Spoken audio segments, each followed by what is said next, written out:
This here is Boom Studios' Mighty Morphin Power Rangers comic, issue number 9. This issue picks up immediately from where the previous left off, with the dinosaurs ready to attack the cities. And immediately I found a problem. The Mastodon dinosaur looks absolutely massive in comparison to the Sydney Opera House in Australia.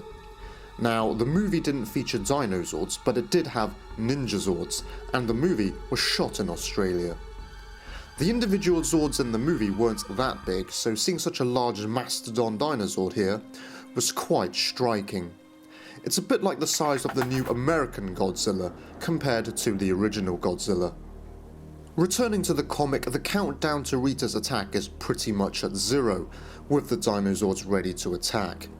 But then Jason teleports to Paris in his armoured green suit, to the surprise of the military.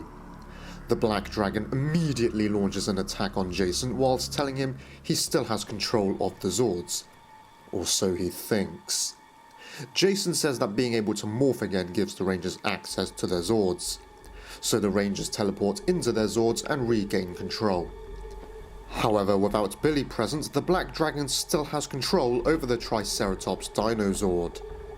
And with the Triceratops about to attack, the Dragonzord appears and attacks first. The Black Dragon grows in size to match the Dinozords, and immediately punches a hole in the Dragonzord's head. The target was Tommy in the cockpit, but he is controlling Dragonzord from afar, via the Dragon Dagger. We then return to the Dark Dimension where Billy is being held. He and Goldar are watching the Black Dragon in action. During their conversation, Goldar reveals he doesn't like the Black Dragon and expresses doubt over his true form. Billy then asks how they can even view the Black Dragon from the Dark Dimension, and the answer to that is quite simple.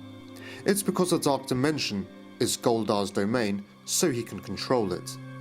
Knowing that, Billy has Goldar return him to Earth so that he rejoins the fight with the Rangers, paving way for Goldar to return to Rita's side.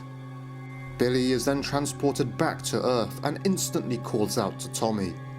He tells Tommy that he believes the Black Dragon is mechanical, like a Zord. Billy points out to Tommy the access hatch on the back of the Black Dragon's neck. If they can get inside, they can deactivate the Black Dragon. The two of them teleport onto the back of the Black Dragon, and Tommy pries open the access hatch with the Dragon Dagger. Inside the Black Dragon, it really is all mechanical. The other Rangers are still fighting outside, and Tommy informs Jason that Billy has returned and both of them have found a way to shut the Black Dragon down. Tommy strikes the power source and the Black Dragon begins to shrink, unfortunately with Billy and Tommy still inside. Both of them try to teleport out, but something blocks their signal. And in a typical cliché moment just before Billy and Tommy are crushed, Tommy wants Jason to tell her mom that he loves her. And with that, there's a massive green discharge of energy as the other Rangers look on. Jason has the Tyrannosaurus Dinozord rip the Black Dragon open. Then the Rangers head down there themselves. Whilst down there, Trini identifies the pieces from the Black Dragon as parts from the Dragonzord. We then see Rita communicating with the Black Dragon, and it turns out that the Black Dragon we've seen fighting the Rangers was only a vessel from the Black Dragon's plane. The big reveal here is that the Black Dragon's true form isn't even black, for he is actually an armoured white ranger from another world. His suit has elements of both the Green and White Ranger's suits from the TV series. The emblem on the shield closely resembles the Green Ranger's, and part of the helmet resembles the White Ranger's. We then return to Billy and Tommy in the Black Dragon's world, which looks like an abandoned city.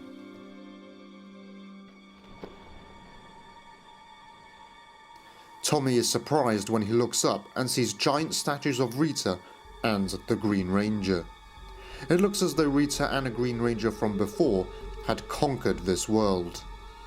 This was a surprising issue, as I didn't expect to see a new Ranger to show up, and especially what appears to be a mix of the White and Green Ranger. It was good to see Billy leave the Dark Dimension, but now we see him and Tommy end up in another world. I hope they rejoin the team in the next issue.